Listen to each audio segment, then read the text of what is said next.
سؤال ومحي dabeecadda aad leedahay ee aad wala dhibaatootay kasoo wada jawaaba hadda is dhaga tirine okay anigana waan ka jawaabay su'aasha hal dabeecad oo aad aan adduunyada wala dhibaatooday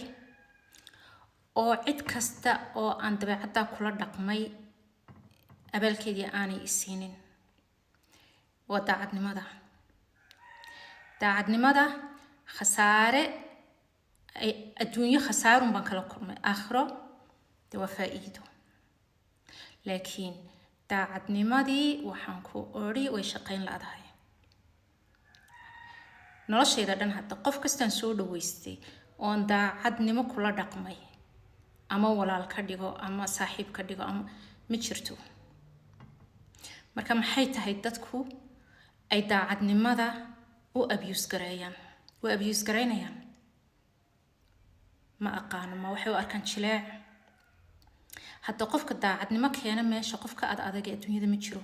qofka jilecsani waa qofka aan keeni karin daacadnimadii qofkaas qof jilecsana